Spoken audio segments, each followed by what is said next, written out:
أعوذ بالله من الشيطان الرجيم بسم الله الرحمن الرحيم لن تنالوا البر حتى تنفقوا مما تحبون وما تنفقوا من شيء فإن الله به عليم كل الطعام كان حلا لبني إسرائيل إلا ما حرم إسرائيل على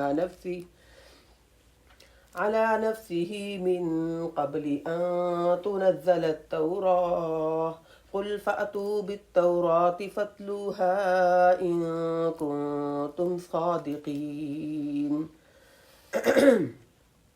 آج ہم چوتھے پارے کا آغاز کریں گے انشاءاللہ۔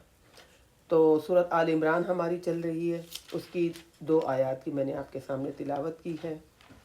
اللہ تعالیٰ کہہ رہے ہیں کہ لن تنالوا البر حتی تنفقوا مما تحبون، تم اس وقت تک نیکی کو نہیں پہنچ سکتے جب تک کہ تم وہ خرچ کرو اللہ کے راہ میں جو تمہیں محبوب ہے۔ وما تنفقوا من شيء فإن الله به عليم، اور جو کچھ بھی تم خرچ کرو گے اللہ اس کو خوب جانتا ہے۔ یہاں پر انسان کو بہترین چیز صدقہ کرنے کی تلقین کی گئی ہے، اور انسان اس وقت تک نیک نہیں کہلوا سکتا جب تک اپنی پسندیدہ چیز اللہ کے راہ میں خرچ نہ کرے، اللہ کی محبت کو فوقیت دیں، اور پھر جب اللہ کی محبت کو فوقیت دیں گے تو پھر محبوب چیز ہم اللہ کے راہ میں خرچ کریں گے۔ تو صحابہ کرام کے بارے میں آتا ہے کہ جب یہ آیت اتری تو حضرت زبیر کے بارے میں آتا ہے کہ انہوں نے بہترین گھوڑا اللہ کے راہ میں وقف کر دیا۔ اسی طرح ابو طلحہ کے بارے میں آتا ہے کہ انہوں نے باغ اپنا بہترین تھا وہ اللہ کے راہ میں وقف کر دیا۔ تو ہم بھی دیتے ہیں اللہ کے راہ میں چیزیں، لیکن ہم اپنی غیر ضروری چیزیں بہترین صدقہ سمجھتے ہیں، وہ دے دیتے ہیں۔ صدقہ وہ بھی ہے لیکن وہ بہترین صدقہ نہیں ہے۔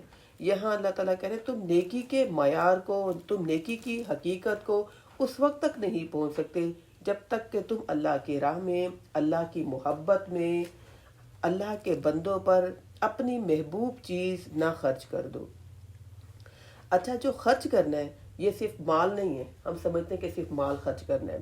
جسمانی کوئی بھی آپ کے پاس اسکل ہے وہ بھی آپ خرچ کر سکتے ہیں، مال بھی خرچ کر سکتے ہیں۔ ذہنی کاوش آپ کو اللہ تعالیٰ نے علم دیا ہے وہ بھی آپ خرچ کر سکتے ہیں۔ کوئی بھی اچھے کام کرنے کا ارادہ کریں، نیت کر سکتے ہیں، اور اس کے علاوہ آپ اپنے جسمانی آرام کو بھی قربان کر سکتے ہیں اللہ کے راہ میں، ٹھیک ہے؟ اور اس کے علاوہ آپ اپنا ٹائم بھی اللہ کے راہ میں خرچ کر سکتے ہیں۔ یہ قیمتی چیزیں ہیں نا، ٹائم بھی قیمتی چیز ہے، مال قیمتی چیز ہے، آپ کے پاس صحت ہے وہ قیمتی چیز ہے، اسکل آپ کے پاس ہے وہ قیمتی چیز ہے، آپ کی ذہنی کاوش یہ قیمتی چیزیں ہیں۔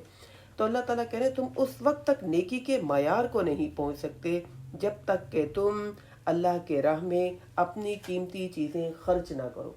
جب خرچ کرتے ہیں تو معاشرے میں وہ خوبیاں، وہ صلاحیتیں، وہ مال وہ گھومتا ہے، وہ ایک انسان کے پاس وہ خوبیاں، وہ اللہ کا مال، وہ اللہ کی نعمتیں، وہ احسان مخصوص ہو کر رہ نہیں جاتی۔ تو نیکی کا معیار ہم سمجھتے ہیں صرف نماز، روزہ، حج، زکوٰۃ یہ نیکی ہے، نہیں۔ دوسرے کا احساس کرنا، خیال رکھنا، مدد کرنا، مالی، جسمانی، ٹھیک ہے، کسی بھی لحاظ سے کسی کی دلجوئی کر دینا ٹائم نکال کے، تو یہ سب اللہ تعالیٰ کہہ رہے ہیں جو بھی تم خرچ کرتے ہو، قربانی دیتے ہو، اللہ کو اس کا خوب علم ہے۔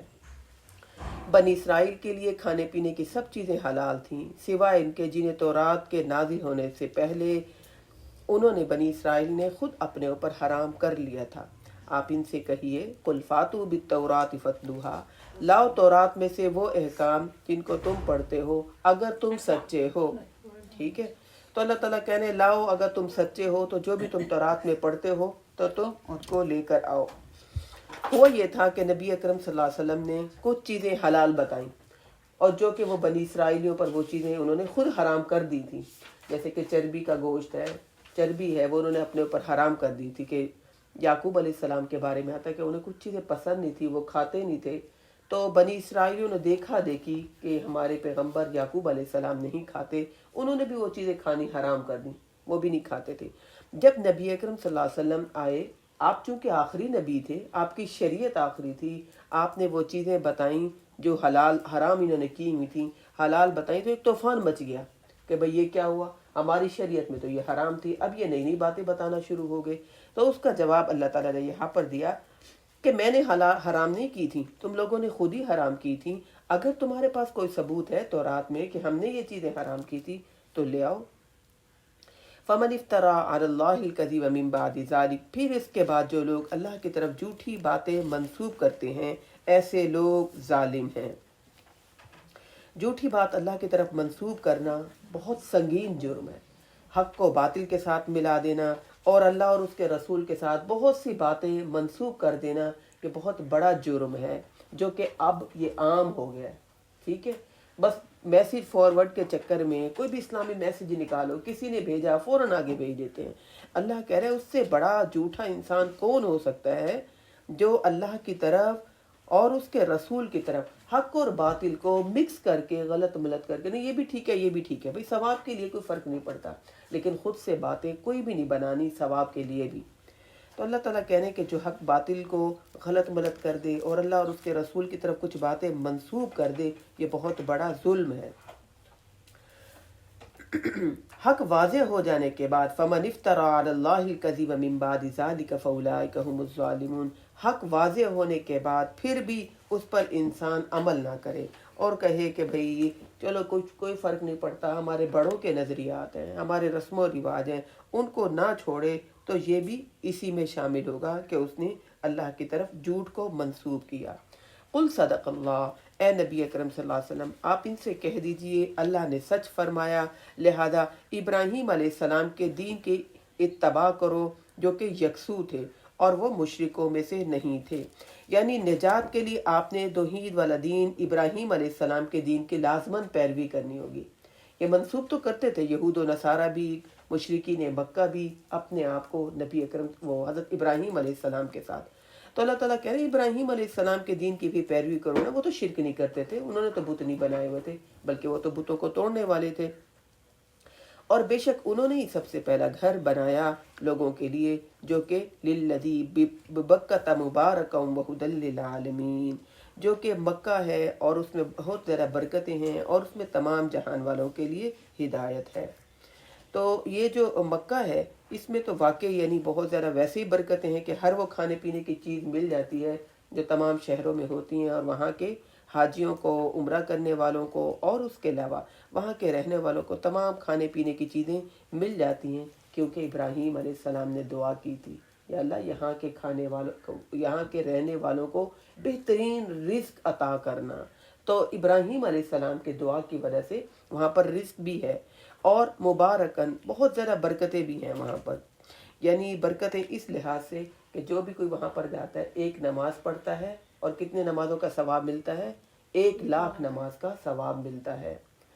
تو وہاں پر اللہ تعالیٰ کہہ رہے ہیں کہ سب سے پہلا گھر بیت اللہ، وہاں پر برکتیں بھی ہیں اور وہدی للعالمین، اور وہ تمام جہان والوں کے لیے ہدایت بھی ہے۔ اس میں کھلے نشانیاں ہیں، مثلا وہاں پر مقام ابراہیم ہے، جہاں پر یعنی وہ جگہ ہے وہ پتھر، اب تو انہوں نے شیشے میں اس کو بند کر دیا، اصل میں تو وہ مقام ابراہیم ہے، تو وہ پتھر اس کے اندر رکھا ہوا ہے جس پر ابراہیم علیہ السلام نے کھڑے ہو کر بیت اللہ بنایا تھا۔ اور نشانیاں کون سی ہیں؟ صفا مروہ کی صحیح، صفا پہاڑی، مروہ پہاڑی۔ تو یہاں پر اللہ تعالیٰ کہہ رہے ہیں بہت زیادہ نشانیاں ہیں، اور جو شخص اس گھر میں داخل ہوگا وہ امن میں ہو جائے گا، اور اللہ کے لیے وَلِلَّهِ عَلَى النَّاسِ حِجُّ الْبَيْتِ، لوگوں پر یہ حق ہے کہ وہ مَنِ اسْتَطَاعَ إِلَيْهِ سَبِيلًا، اس گھر کا حج کریں، ارادہ کریں اس گھر کے کرنے کا جتنی کہ استطاعت رکھتے ہوں۔ اب یہ جو ہے استطاعت رکھنے کے باوجود حج نہ کرنا بڑی غلط بات ہے۔ بعض لوگوں کے پاس مالی استطاعت بھی ہوتی ہے، صحت بھی ان کی صحیح ہوتی ہے، کوئی مصروفیت بھی نہیں ہوتی، لیکن ٹالتے رہتے، اچھا کر لیں گے۔ وہ اس بات کا انتظار کرتے ہیں کہ جب ہم بوڑھے ہوں گے، سب دنیاوی کاموں سے فارغ ہو جائیں گے، تب ہم حج کریں گے۔ جبکہ حج جو ہے نا، میں اپنی امی سے سنا کرتی تھی، حج جوانی کا مطلب یہ کہ جب وہاں پر جائیں تو آپ کی صحت ہوگی تو آپ حج کر سکتے ہیں، ورنہ نہیں کر سکتے، اتنا آپ کو چلنا پڑتا ہے، اتنی مشقت ہے۔ حج صرف مالی عبادت کا نام نہیں ہے۔ تو وہاں پر جانے کے بعد بھی آپ کی صحت اس قابل ہو کہ وہ تمام ارکان جو حج کے ہیں وہ آپ کر سکیں، تو اللہ کہہ رہے ہیں وَلِلَّهِ عَلَى النَّاسِ حِجُّ الْبَيْتِ مَنِ اسْتَطَاعَ إِلَيْهِ سَبِيلًا، جو استطاعت رکھتا ہو اس کو چاہیے کہ لازماً حج کرے، اگر وہ حج نہیں کرتا تو پھر بہت ہی غلط بات ہے۔ وَمَنْ كَفَرَ فَإِنَّ اللَّهَ غَنِيٌّ عَنِ الْعَالَمِينَ، اور جو کوئی کفر کرے گا یعنی اس بات کا انکار کرے گا، ٹالتا رہے گا، حج نہیں کرے گا، ٹھیک ہے، ایک حدیث میں آتا ہے کہ جو حج کی استطاعت رکھتا بھی ہے اور پھر بھی حج نہیں کرتا، وہ اس بات سے ڈرے کہ اس کو نفاق کی موت نہ آئے، ٹھیک ہے، اتنی بڑی یعنی وعید دی گئی ہے۔ تو جو کہ اس بات سے انکار کرے، بے شک اللہ تمام جہان والوں سے پھر بے نیاز ہے، پھر اللہ اس شخص کی پرواہ نہیں کرتا۔ اے نبی اکرم صلی اللہ علیہ وسلم، آپ ان اہل کتاب سے کہہ دیجئے کیوں تم اللہ کی آیات کا انکار کرتے ہو، حالانکہ جو کچھ تم کرتے ہو اللہ سب دیکھ رہا ہے، شہید اللہ گواہ ہے، اللہ کے علم میں ہے کہ تمہارے پاس پیسہ بھی ہے، تمہارے پاس صلاحیتیں بھی ہیں اور تمہارے پاس ہر قسم کے وسائل ہیں، تم جا سکتے ہو حج کرنے کی، لیکن پھر بھی تم کہتے ہو کہ نہیں۔ ادھر ادھر لوگ گھومتے رہتے ہیں، ہر ملک میں سیر کرنے کے لیے ہر سال جانا ہوتا ہے، لیکن استطاعت جوانی ہونے کے باوجود حج نہیں کرتے، ٹالتے رہتے ہیں، کہتے اچھا کر لیں گے کر لیں گے۔ تو اللہ کہہ رہا ہے اللہ اس بات پر گواہ ہے، اللہ کو پتہ ہے۔ کہہ دیجئے اے اہل کتاب تم اسے اللہ کے راہ میں کیوں روکتے ہو؟ من آمن تبغونہا عوجا، جو کوئی ایمان لائے اور اس میں وہ پھر ٹیڑھ پن تلاش کرے یا کہ وہ شک کرتا رہے، شک والی باتیں اس میں تلاش کرتا رہے، اور حالانکہ تم خود اس پر گواہ ہو اور اللہ جو تم حرکتیں کر رہے ہو اس بات پر ان سے غافل نہیں ہے۔ اب یہ کرتے یہ تھے، یہ جو قبائل تھے ان کو یہ تھا کہ ان کو تو پتہ تھا کہ نبی اکرم صلی اللہ علیہ وسلم سچے رسول ہیں، اور ان کو یہ بھی پتہ تھا کہ جو کلام اتر رہا ہے یہ بھی اللہ کا سچا کلام ہے، پھر بھی شک ڈالنے کے لیے کہتے تھے ہمیں تو اچھی طرح پتہ ہے، ہمیں نہیں لگتا یہ سچا نبی ہو، ہمیں تو اچھی طرح پتہ ہے جو ہماری کتابوں میں نشانیاں بتائی ہوئی ہیں کچھ پوری اترتی ہیں کچھ نہیں اترتی۔ تو اللہ تعالیٰ کہہ رہے جو ایمان لا رہے ہیں تم ان کے لیے ٹیڑھ پن کے، تم ان کو ہدایت سے روکنے کی کیوں کوششیں کرتے ہو، کیوں تم روکتے ہو؟ اللہ گواہ اس بات پر کہ تم ایسی کوششیں کرتے ہو، اور اللہ تمہارے اعمال سے غافل نہیں ہے۔ لہذا جب بھی کوئی دین کی طرف آنے لگے، جب بھی کوئی نیکی کی طرف آنے لگے تو ہمیں یہ نہیں کہنا چاہیے ابھی کوئی تمہاری عمر ہے کرنے کی، سر پہ دوپٹہ لے لیا ہے، ابھی کوئی تمہاری عمر ہے نماز پڑھنے کی ہے، ابھی کوئی تمہاری عمر ہے داڑھی رکھنے کی، ابھی کوئی تمہاری عمر ہے پردہ کرنے کی، ہم روک دیتے ہیں۔ ہم کیوں روکتے ہیں؟ ہم اپریشیٹ کریں فوراً، اچھی بات ہے، اتنی عمر میں آپ کو شعور آ گیا، اتنی عمر میں آپ نے پڑھنا شروع کر دیا، ہر نیکی کی بات کو اپریشیٹ کرنا چاہیے تاکہ وہ نیکی پر ثابت قدم رہے، نہ کہ ان کے دل بد دل کر دیں اور وہ سوچیں ہاں واقعی بات تو صحیح کر رہے ہیں، ابھی ہمیں کہاں کیا پڑھی ہے کہ ہم کریں۔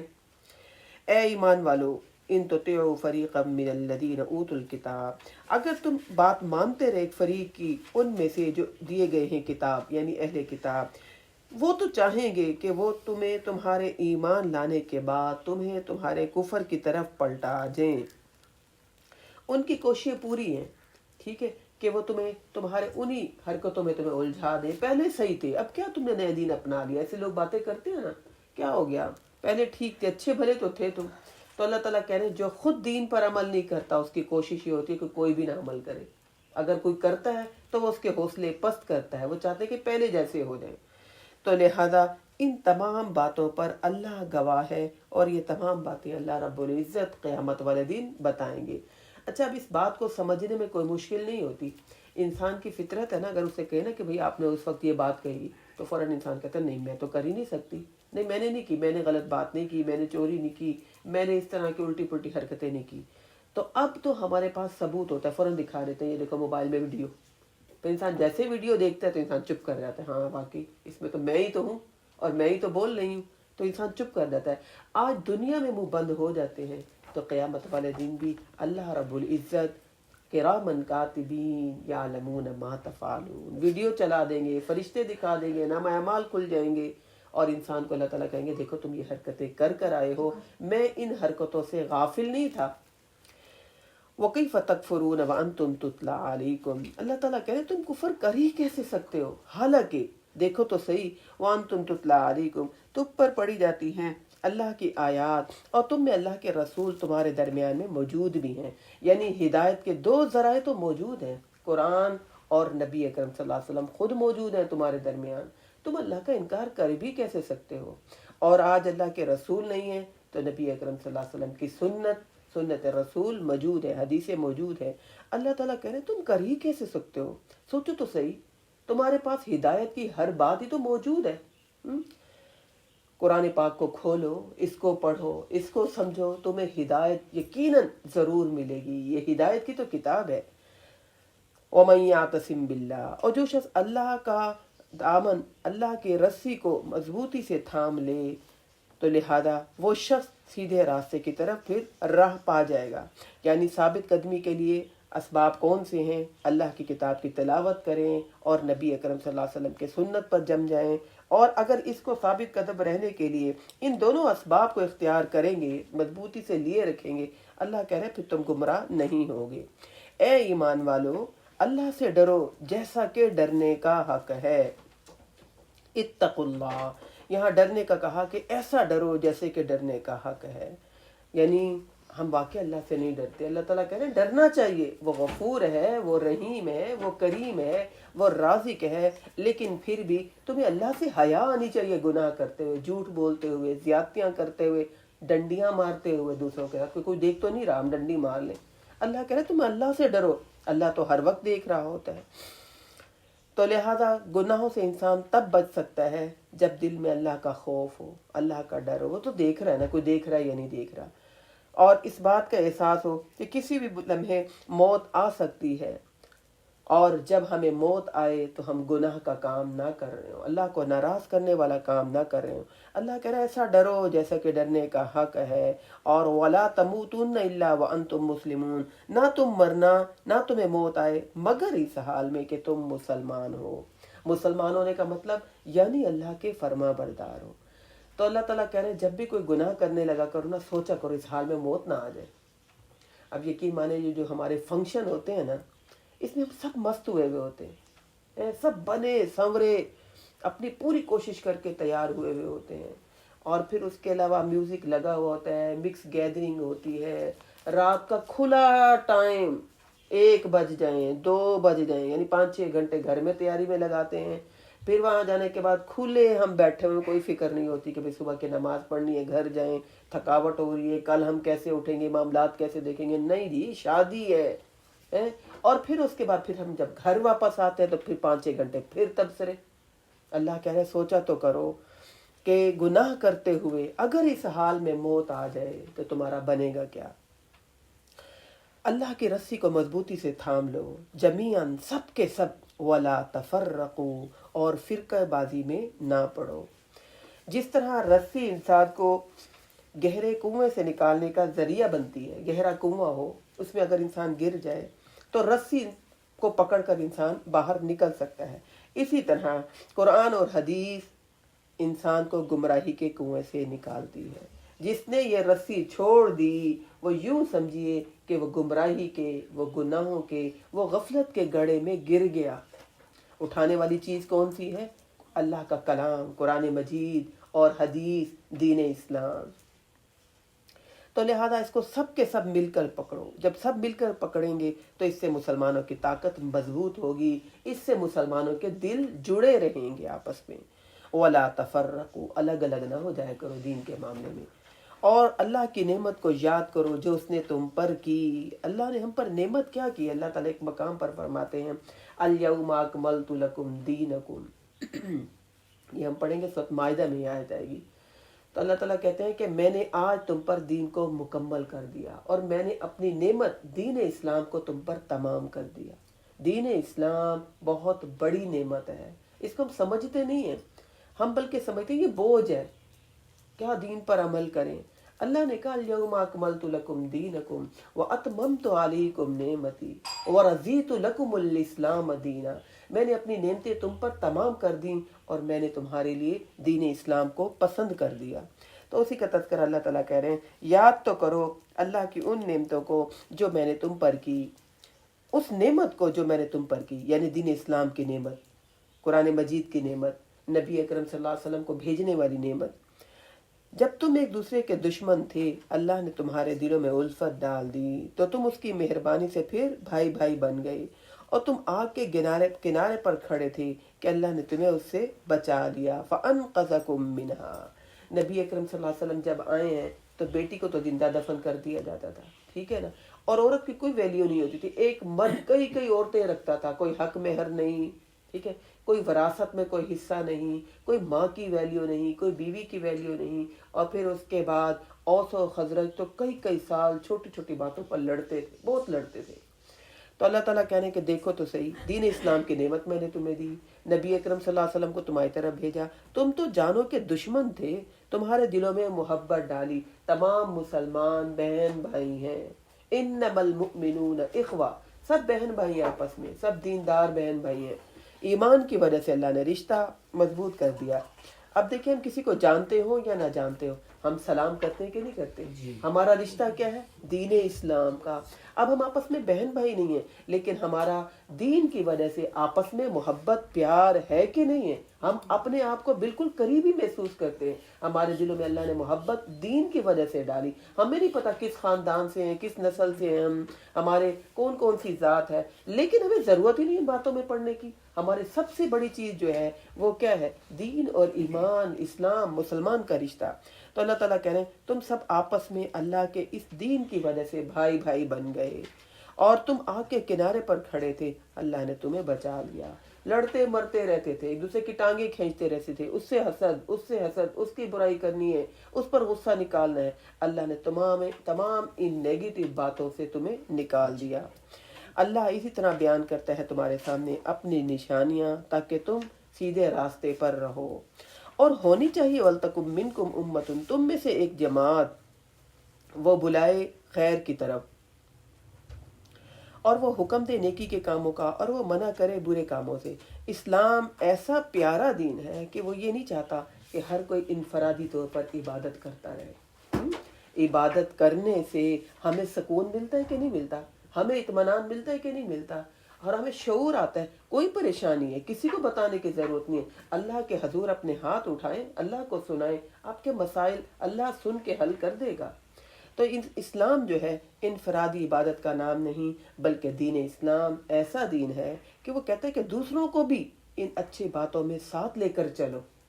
دنیاوی معاملات میں ہمیں پتہ چلے نا کہ وہاں سے اچھی چیز ملتی ہے، ہم چھپاتے ہیں، لیکن ہمارا دین کہتا ہے کہ نیکی کی بات، خیر کی بات، قرآن کی بات، اچھی باتیں ایک دوسرے کو بتاؤ اور بلکہ ساتھ لے کر چلو. تو ذاتی عبادت کا نام نہیں، اجتماعی عبادت کا نام ہے. سب نے مل جل کر عبادت کرنی ہے، سب نے مل جل کر ایک دوسرے کی اصلاح کرنی ہے، نیکی کے کام ایک دوسرے کو بتانے ہیں اور برے کام ایک دوسرے کو کہنا ہے کہ یہ نہ کریں. اچھا جی، ہم پڑھ رہے تھے کہ ہمارا دین اتنا پیارا دین ہے کہ وہ کہتا ہے کہ کوئی پیچھے ہے نا، کسی کے اندر کوئی کمی ہے، اس کو بھی ساتھ لے کر چلو. تم نے خود آگے نہیں نکلنا، اور اس کو ساتھ لے کر چلنے میں تمہارا نقصان نہیں، وہ تمہیں دعائیں دے گا جس کی وجہ سے تم بھی پھلے پھولو گے، تمہیں بھی برکتیں ملیں گی، اور وہ جو پیچھے رہ جائے گا اس کو بھی تم خیر کی بات بتاؤ گے تو اس کا بھی بھلا ہو جائے گا. یہ خود غرضی ختم کرنے والا ہمارا سب سے پیارا دین اسلام ہے. تو اللہ تعالیٰ کہہ رہے ہیں کہ تم نے اکیلے خود نہیں نیکی کرنی، بلکہ وَيَأْمُرُونَ بِالْمَعْرُوفِ وَيَنْهَوْنَ عَنِ الْمُنْكَرِ، دوسروں کو بھی اچھی باتوں کا حکم دینا ہے اور برائی سے روکنا ہے. ایسے لوگ اولئک هم المفلحون، یہ لوگ تو کامیاب ہونے والے ہو جائیں گے اگر معاشرے میں یہ خوبیاں ہوں. اب مسئلہ یہ ہے کہ اگر کسی کو کوئی نیکی کی بات بتائے تو وہ مائنڈ کر جاتے ہیں. ہمیں بھی سب پتہ ہے، آپ بڑے ہیں ہمیں بتانے والے، جمعہ 2 دن ہوئے آپ خود کرنا شروع ہو تو آپ چاہتے ہیں کہ سب لوگ کریں، ہم بھی کر لیں گے. آپ نے بھی تو اپنی جوانی میں یہ سب کام کیے تھے نا، ہے نا، سب کیے ہوئے. تو دین کی جب دعوت دینی ہے تو بڑے حوصلے کے ساتھ، بہت حکمت کے ساتھ، سب سے پہلے علم حاصل کریں، ٹھیک ہے، اس کے بعد پھر خود عمل کریں، پھر حکمت کے ساتھ، بہت پیار محبت، ٹھیک ہے، نرمی کے ساتھ، غلطیوں کو اگنور کیے بغیر، ٹھیک ہے، پھر ہم نے دعوت دینی ہے. اور ذہن میں رکھنا ہے کہ ان کو اچھے پہلو سے، اچھے طریقے سے دین کی طرف لے کر آنا ہے. اور اگر کسی کو کوئی بات اچھی نہیں لگے تو ہم نے مائنڈ نہیں کرنا کہ اب تو کہنے نہیں ہے ان کو یہ بات. تو اللہ تعالیٰ کہے تم میں ایک جماعت ہونی چاہیے ہو جو دوسروں کو خیر کی بات بتائے، بھلائی والی بات بتائے اور بری باتوں سے روکے. اگر معاشرہ ایسا رہے گا تو کامیاب معاشرہ رہے گا. اور نہ تم ان لوگوں کی طرح ہو جاؤ جو فرقوں میں بٹ گئے. یہاں پر اللہ تعالیٰ کہنے کہ جو فرقوں میں پڑ گئے نا، اجتماعی گروہ سے الگ ہو گئے، متفرق ہو گئے، ان کو وعید بتا رہے ہیں وَاخْتَلَفُوا مِن بَعْدِ مَا جَاءَهُمُ الْبَيِّنَاتُ، اور پھر روشن دلائل آنے کے بعد بھی وہ اختلاف کرتے رہے، ان کے لیے بہت بڑا عذاب ہے۔ یہاں پر کہہ رہے ہیں کہ اللہ تعالیٰ کہ تم جو ہے تم نے مل جل کر رہنا ہے، الگ نہیں ہونا مسلمانوں سے، اجتماعی طور پر ان کے ساتھ شامل رہو تاکہ یہود و نصارہ پر تمہارا روب رہے، ٹھیک ہے، تمہاری جمعیت مضبوط رہے اور شخصیت پرستی میں نہ پڑو۔ ہمارے ہاں اتنی شخصیت پرستی ہے جو یہ ختم ہی نہیں ہو رہی ہے، کہ ماں نے مجھے بیٹا بتا رہا تھا کہ جو بسنت پر یہ جو پی ٹی آئی کا جھنڈا وہ ہوگی نا پتنگ، وہ 5,000 کی ہے، اور دوسرا جو گروہ ہے نا وہ اس کو یعنی اس کو ڈاؤن کرنے کے لیے انہوں نے اس سے بڑھ کر پتنگیں بنا دی، اس کے اوپر جو ان کی تصویریں بنی تو ہیں۔ سنا تھا پابندی لگ گئی اس پہ اب لگ گئی ہے پتنگ، کہ کسی پارٹی کی پتنگ نہیں، لیکن پھر نہ بھی کسی تصویر ہاں والی یہ پتنگ۔ ہو سکتا ہے کہ اس کے بغیر رہ جائے، شخصیت پرستی کیے بغیر۔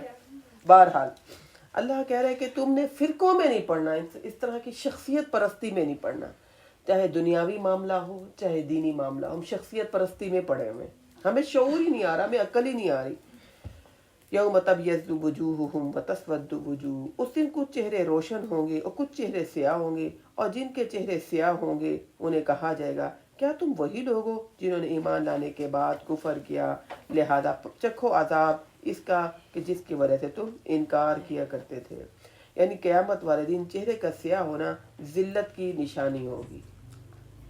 اور پھر اس کے علاوہ یہ کون سے لوگ ہوں گے؟ جو بدعتی ہوں گے، جو تفرقہ کرنے والے ہوں گے، اور جو چمکتے ہوئے چہرے ہوں گے وہ لوگ ہوں گے جو نیک لوگ ہوں گے۔ حدیث میں آتا ہے نا کہ قیامت والے دن جو لوگ نماز پڑھتے ہوں گے ان کے وضو کے اعضاء چمکیں گے، ٹھیک ہے، تو نیک لوگوں کے چہرے چمک رہے ہوں گے اور برائی کرنے والے لوگوں کے چہرے جو ہیں وہ کالے سیاہ ہوں گے۔ تو لہذا ہم نے اجتماعی طور پر مل جل کے نیکی کا کام کرنا، سیکھنا، سمجھنا، اور پھر بڑی حکمت کے ساتھ معاشرے سے برائیوں کو ختم کرنے کی کوشش کرنی ہے۔ خود بھی برائیوں سے بچنا ہے سب سے پہلے، اور پھر معاشرے سے بھی برائیوں کو ختم کرنا ہے۔ جو لوگ جن کے چہرے روشن ہوں گے وہ اللہ کی رحمت میں ہوں گے، یعنی جنت میں ہوں گے، اور وہ اس میں ہمیشہ رہیں گے۔ یہ اللہ کی آیات ہیں، ہم آپ کو ٹھیک ٹھیک پڑھ کر سنا رہے ہیں، سچی۔ اور وَمَا اللَّهُ يُرِيدُ ظُلْمًا لِلْعِبَادِ، اور نہیں اللہ ارادہ کرتا ظلم کا جہان والوں پر، یعنی قیامت کے دن عذاب کا ملنا اللہ کا ظلم نہیں ہوگا۔ یہ نہیں کہ بھئی اللہ ظلم کر رہا ہے، پہلے اللہ نے ہر بات کھول کر بتا دی، لہذا پھر انسان کسی بھی سستی اور غفلت میں نہ پڑا رہے۔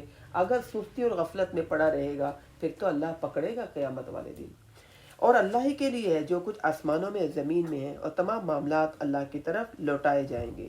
کنتم خیر امت اخرجت للناس، مسلمانوں تم بہترین امت ہو جنہیں لوگوں کی اصلاح ہدایت کے لیے بنایا گیا، نکالا گیا۔ تم لوگوں کو نیکی کا حکم دیتے ہو اور برے کاموں سے روکتے ہو۔ حدیث میں ہے کہ جس کسی نے بھی اچھائی کی دعوت دی، بلانے والے کو بھی اتنا ہی اجر ملے گا جتنا عمل کرنے والا۔ لہذا اسی طرح پھر اگر کسی نے کوئی برائی کی اور اس کو دیکھ کر اور لوگوں نے بھی برائی کی تو پھر اس کو بھی اتنا ہی گناہ ملے گا جتنا کہ گناہ کرنے والے نے کیا، اور اس کو دیکھ کر جتنے لوگ گناہ کریں گے اس کو تمام لوگوں کے گناہوں کی سزا پھر ملے گی۔ تو لہذا اس گناہ کے معاملے میں بھی ہمیں سوشل میڈیا کا استعمال بڑے سوچ سمجھ کے کرنا چاہیے۔ ایسے لوگوں کو پروموٹ نہیں کرنا چاہیے جو بے حیائی پھیلا رہے ہیں، جو اپنے گھروں کے ماحول دکھا رہے ہیں، ٹھیک ہے، ایسے لوگوں کو ہمیں لائک نہیں کرنا چاہیے۔ تو تم بہترین امت ہو، تم تو اصلاح کے لیے نکالی گئی ہو۔ یہ آیت بہت اہم ہے۔ اگر امت یہ کردار ادا کرتی رہے تو بہترین امت بنی رہے گی، اجتماعیت پر بھی قائم رہے گی، اور پھر اس کے علاوہ جب تک ایمان کے بعد دوسروں کو نیکی کی دعوت اور برائی سے روکتے رہیں گے تو اس وقت تک امت خیر پر رہے گی۔ حضرت علی کہتے ہیں رسول اکرم صلی اللہ علیہ وسلم نے فرمایا تمہاری دین کی بات کرنے سے، کسی کو کوئی بھی اچھی بات بتانے سے، کوئی بھی بندہ اگر نیکی پر آ جائے، اچھائی پر آ جائے تو سرخ اونٹوں سے بھی زیادہ اجر ہے۔ اونٹ کتنا قیمتی ہوتا ہے کہ قربانی کے لیے ہم ایک اونٹ بھی بڑی مشکل سے نہیں کر سکتے، بہت مشکل ہوتا ہے، تو کئی سرخ اونٹوں سے زیادہ اجر ہے۔ تو یہ بڑا نفع کا سودا ہے۔ لہذا دوسروں کو نیکی کی طرف دعوت دینی چاہیے، خود بھی دین کی بات، نیکی کی بات سمجھیں، اور محبت اور پیار کے ساتھ۔ یہ نہیں سوچنا چاہیے ہمیں کیا پڑھیے، ہم کیوں کہیں، محنت کرنی چاہیے، کھپنا چاہیے، دوسروں کو بتانا چاہیے۔ تو لہذا اللہ تعالیٰ کہہ رہے ہیں تم تو بہترین امت ہو، تم تو نکالی اسی لیے گئی ہو، کیونکہ اب کے بعد کسی نبی نے نہیں آنا۔ جب نبی نے نہیں آنا، یہ فریضہ میری اور آپ کی، ہم سب کی ذمہ داری ہے۔ اپنے نسلوں کو بھی دین کی بات بتائیں، اپنے بچوں کو، اپنے بہن بھائیوں کو، خود بھی سمجھیں۔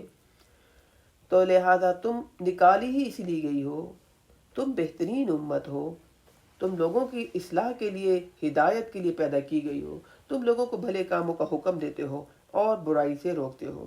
یعنی یہ خصوصیت بہترین امت محمدیہ کی ہے، جسے لوگوں کے لیے پیدا کیا گیا ہے، ان کی خدمت، ان کے ساتھ احسان کرنا، ان کے ساتھ بھلائی کرنا۔ امت محمدیہ نے خود غرضی میں نہیں رہنا، ہم نے کسی کی پرواہ نہیں کرنی، ہم خود کھا لیں، ہم خود پی لیں، ہم سب سے ذرا اچھے لگیں، بس نہیں، یہ کام امت محمدیہ کا نہیں ہے۔ اس نے پیار محبت کے ساتھ سب کو لے کر اچھی باتیں بتانی ہیں، اور سب کو بتانا ہے کہ دیکھو اس سے تو ہمارے گھروں سے برکت ختم ہو جائے گی، اس سے تو ہماری اولادیں نافرمان ہو جائیں گی، اس سے تو اللہ رب العزت ناراض ہو جائیں گے۔ اور اگر اہل کتاب ایمان لے آتے تو یہ ان کے حق میں بہتر ہوتا۔ ان میں سے کچھ لوگ مومن ہیں مگر ان کی اکثریت فاسق ہیں۔ فاسق وہ جو کھلم کھلا نافرمانی کرے۔ لن یضروکم الا اذى، یہ لوگ معمولی تکلیف پہنچانے کے سوا تمہارا کچھ نہیں بگاڑ سکتے۔ یہاں پر اللہ تعالیٰ تسلی دے رہے ہیں کہ یہ جو ہے یہود و نصارہ سازشیں کرتے ہیں، جھوٹ بولتے ہیں، پروپیگنڈا کرتے ہیں، تمہیں برا بھلا کہتے ہیں، بس اتنا ہی کر سکتے ہیں، اس کے علاوہ اور کچھ نہیں کر سکتے۔ اگر وَإِن يُقَاتِلُوكُمْ يَوَلُّوكُمُ الْأَدْبَارَ، یہ بزدل اتنے ہیں، اگر تم ان سے لڑائی کرو گے تو یہ پیٹ پھیر کر بھاگ جائیں گے، کیونکہ ان کا تو اللہ پر یقین ہی نہیں ہے، کیونکہ یہ اب تو چاہتے ہیں ہم زندہ ہی رہیں، ہمیں موت ہی نہ آئے۔ ثم لا ينصرون، پھر انہیں کہیں سے مدد نہیں مل سکے گی۔ جہاں بھی یہ لوگ پائے جائیں ذلت ان کے مقدر کر دی گئی ہے، اللہ یہ کہ، مگر یہ کہ یہ اللہ کی رسی کو تھام لیں، اللہ بحبل من اللہ، اللہ کی یا دوسرے لوگوں کی ذمہ داری میں آ جائیں۔ یعنی ذلت سے یہ تب بچ سکتے ہیں یہود و نصارہ، پہلے تو اسلام قبول کر لیں، اور دوسرے نمبر پر یہ طاقتور قوم کی پناہ میں آ کر جزیہ دینا شروع کر دیں۔ تو یہود و نصارہ، یہودی جو تھے نبی اکرم صلی اللہ علیہ وسلم کے دور میں مدینہ میں، پھر انہوں نے جزیہ دینا شروع کر دیا تھا۔ تو لہٰذا اللہ تعالیٰ کہہ رہے ہیں کہ ان کے اوپر ذلت اللہ تعالیٰ نے ان کے اوپر لگا دی، ان کے مقدر میں کر دی، مگر یہ کہ یا تو اللہ بحبل من اللہ، اسلام قبول کر لیں، وحبل من الناس، یہ لوگوں کی ذمہ داری میں پناہ لے لیں۔ یہ لوگ اللہ کے غضب میں گھر چکے ہیں، وَضُرِبَتْ عَلَيْهِمُ الْمَسْكَنَةُ، اور ان پر مسکنت جو ہے، محتاجی مسلط کر دی گئی ہے۔